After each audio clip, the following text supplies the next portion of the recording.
What's up, guys? Just eating a lettuce. Really healthy, really tasty. You don't really need anything else with it. And it's green, so it must be good for you.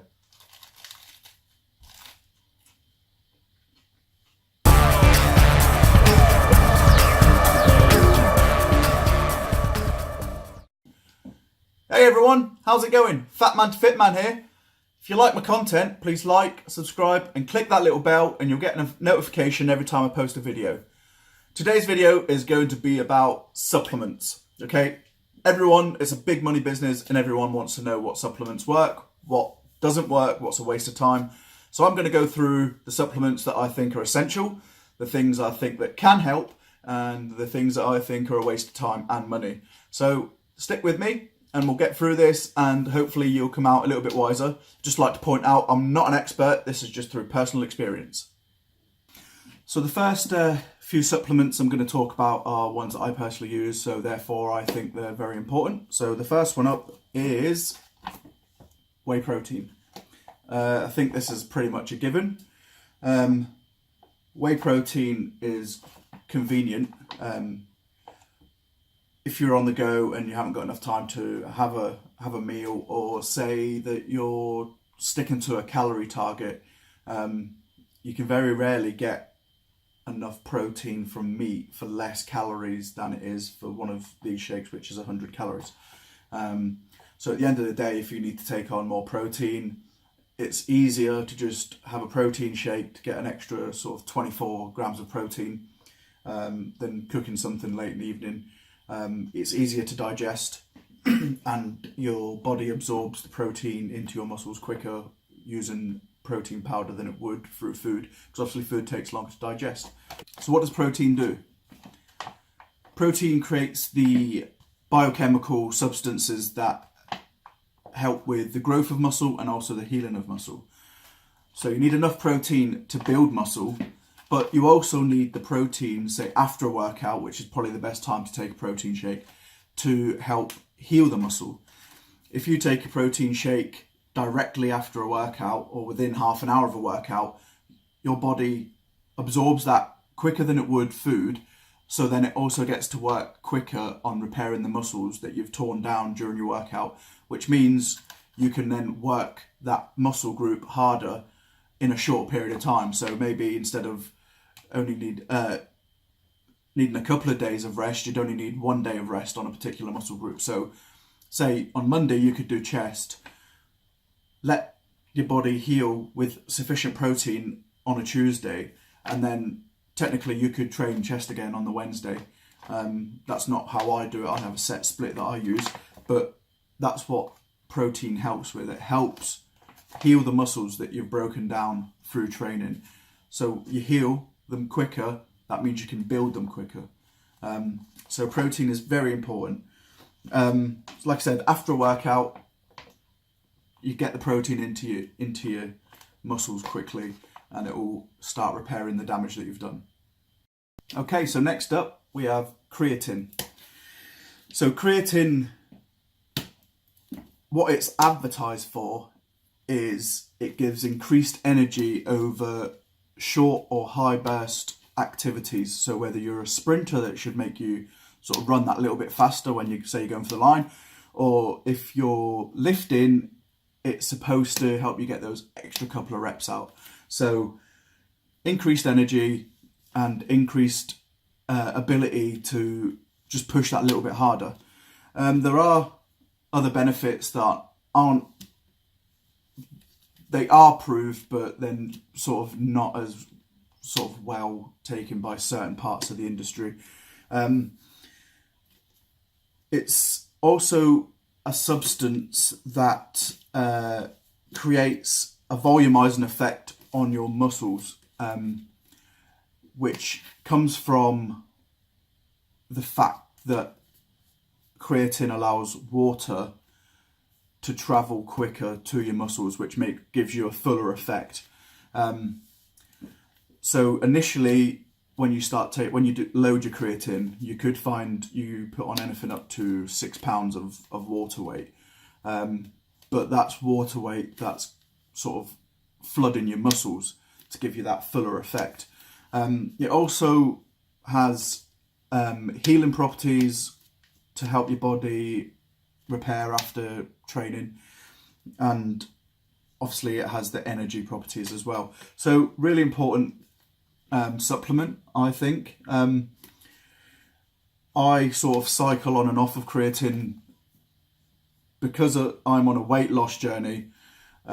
Sometimes I get a little bit sort of freaked out about the water weight for some reason, and I get it into my head that if I stop taking creatine, I'll lose 6 pounds of water weight, and then obviously I'll be 6 pounds lighter.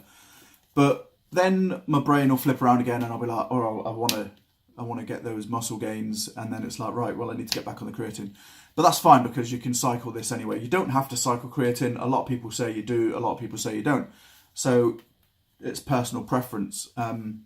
So I'm currently not taking creatine, but I'm going to start getting back on it sort of this week.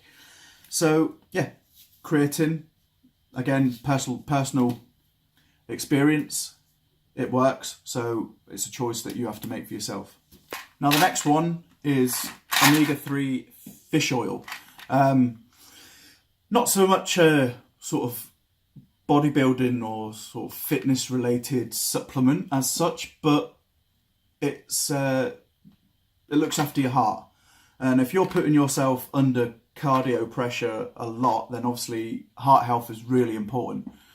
So this keeps your heart healthy, full of the healthy oils that you need. So again, simple, something I take, and I advise everyone to take this whether you're training or not. It has really good heart benefits. So that's fish oil, omega-3. Now guys, this one isn't going to be a big surprise. Multivitamins. Pretty obvious why multivitamins are important. If you believe that you can get all the vitamins you need from food, you'd have to be eating a very varied range of foods, and a lot of them every single day. No matter what you do, you're always going to miss items out. And if you're on a restricted diet, like a weight loss diet, where you're restricting your calories, it's going to be even more difficult to take in all those extra vitamins. I don't believe that every single vitamin in a multivitamin is essential, but nothing in the multivitamins is going to hurt, so you might as well take it anyway, just to get the stuff that you really do need. Obviously, when you're training, losing weight, gaining muscle, or cardio, training for a marathon, then obviously you need your body to be as healthy as it possibly can be. So why not kickstart your day with a healthy dose of vitamins, set you up for the day. And also, healthy body, taking all these vitamins is going to help you stave off illness. It's going to hopefully help you stop picking up colds, etc., which will obviously slow down your progress. So this is the last one that I've got to show you, and that's the multivitamin. The next one I want to talk about is a pre-workout. I do use pre-workouts. I'm not at the moment. I used them religiously for a long time. But my issue is I have an extremely high tolerance for caffeine. Caffeine has no effect on me whatsoever. Whether I drink 20 cups of coffee in a day, whether I have, a pre-workout that has 450 milligrams of caffeine in it, has no effect whatsoever. But there are other benefits from pre-workouts as, pump enhancers. Obviously, you get your beta-alanine, your citronellate. All of those things do help during your workout and help you sort of push that little bit extra. So pre-workouts is something I would suggest take sort of as little as you possibly can. So maybe if you're on an intense training sort of couple of weeks, then use a pre-workout and then give yourself a break. It sort of desensitizes you from the chemicals and the substances in the pre-workout. including the caffeine. I think that maybe that's why I have such a high tolerance, because for such a long time I was taking on so much caffeine.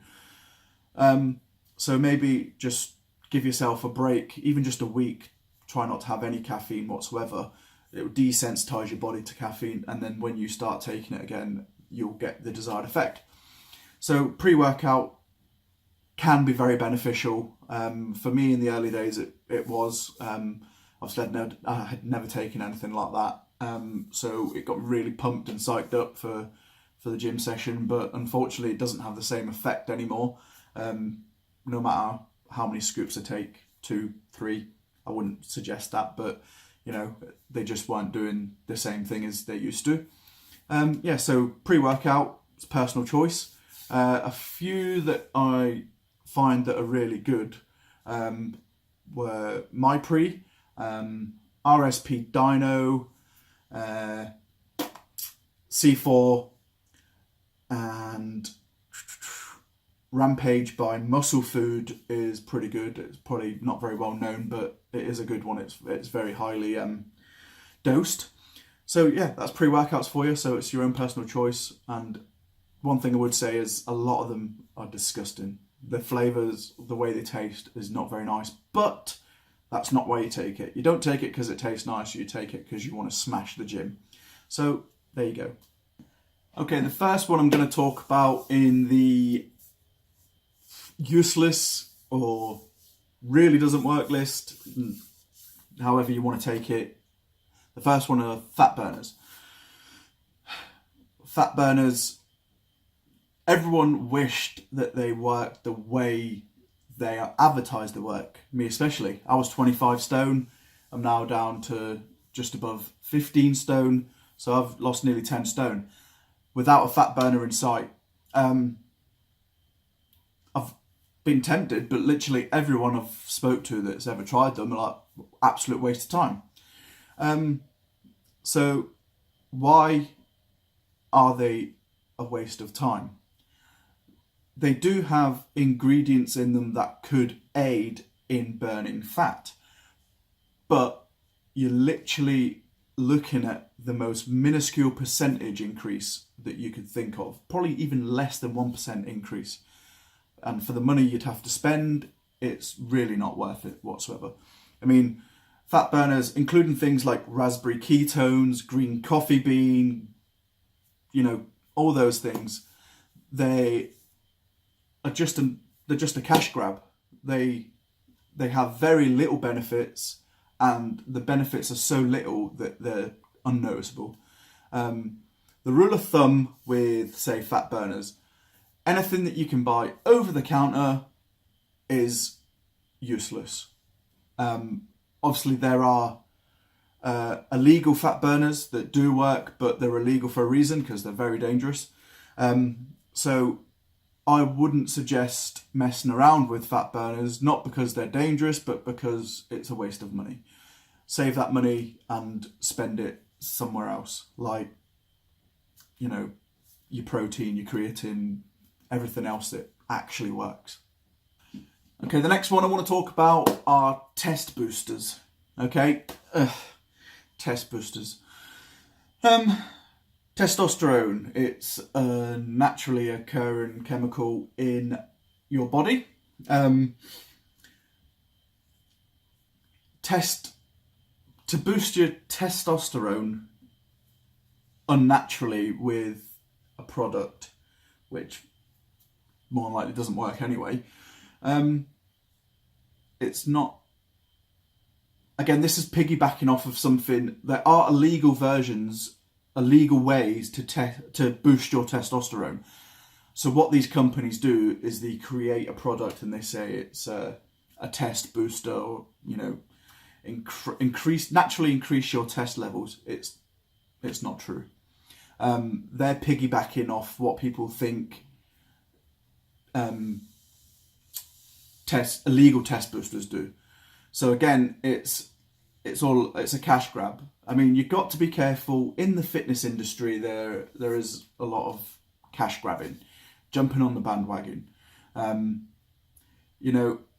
Everyone's got oh, this is the best test booster. This is the best test booster.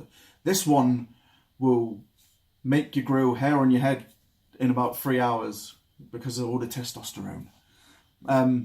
This one will make you feel like a man. You know, come on. You want to naturally increase your testosterone? Work out. That's that's what worked for me. When I was 25 stone, me and my wife struggled to conceive, which I believe was sort of down to my weight and down to my low natural testosterone. Once I started working out and sort of losing weight and feeling good, I believe that my testosterone naturally increased because I was doing manly things. So there we go. If you want to increase your testosterone, be manly, be more of a man. So that's not really good advice. That's just that doesn't work. So yeah, test boosters, not worth it. Stay away. Next up, guys, we have BCAAs, branch chain amino acids. Your body already takes enough BCAAs from the food you eat and the whey protein that you use to cover whatever you actually need. It's, again, something that's, if you think about it, right, so all these companies, they want you to take a pre-workout, they want you to take an intra-workout, and they want you to have a protein shake afterwards. Why do you think that is? So you can buy 3 separate products and spend 3 times more money. Well, there you go. And BCAAs aren't the cheapest thing to buy either. The only people that I would say need BCAAs are vegetarians, because the BCAA levels in meat products are that high, and also in whey protein they're very high, that you really don't need it from any other source.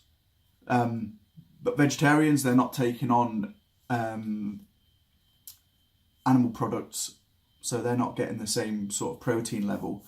I'm not sure on what sort of BCAAs are in sort of like vegetarian proteins, as in soy, etc.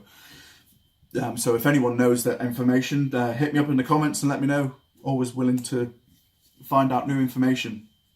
But again, if you're lifting and you're eating sort of 5 meals a day and they've all got protein in them, you really do not need BCAAs. I think sometimes it's just one of those things where guys like to look good in the gym, walking around with their BCAA, their brightly coloured BCAAs. Do yourself a favour, save your money, and just drink water in the gym. So guys, that's what I've got for you today. Not a very extensive list, that's my experience. I haven't really messed around too much with supplements, but from my experience, that's what I believe works, what I believe doesn't work, etc. Everyone's going to have their own opinion. If you want to argue the fact, that's fine. It's your opinion. If you know, hit me up in the comments and let me know why I'm wrong. You know, so that's my advice. That's what's worked for me. I think you have to be sensible in this game, not to waste your money. Because it can get ridiculous if you think about it. If you've got your protein, your creatine, your vitamins, then you've got on top of that pre-workout, BCAAs, you know, it can just carry on and carry on. Then they want you to take your, you know, ZMA, testosterone boosters, fat burners. You could be spending 50 quid a week on supplements that you don't need. So just be careful. I mean, the items that I think are essential / useful, as in protein, obviously the multivitamins and the fish oil. Creatine, I don't think is essential, but it is useful. It does work, I believe. That little stack there doesn't cost me too much, and it lasts probably just under a month. So I'm not paying out ridiculous amounts of money for things that I don't need, and paying a reasonable amount of money for things that I believe I do need. So that's what I've got for you. Got another video coming up soon. I want to do my first ever full day of eating video. It's not going to be very interesting because I don't eat very much. I eat 3 meals a day, no snacking. So, but someone did ask me to do it, so I'm going to give it a go. I did do some recording of a cheat day, so maybe at some point I'll get that up as well. But again, that's not very interesting because even on a cheat day, as much as I wanted to go full out, like I'm going to eat 12 donuts, blah, blah, blah, because my diet, because I don't eat as much anyway, by the time I'd got halfway through the day, I was like, oh, I can't do it anymore. So, thanks for tuning in, guys, and take care of yourselves. I'm Fat Man to Fit Man, and you have been awesome.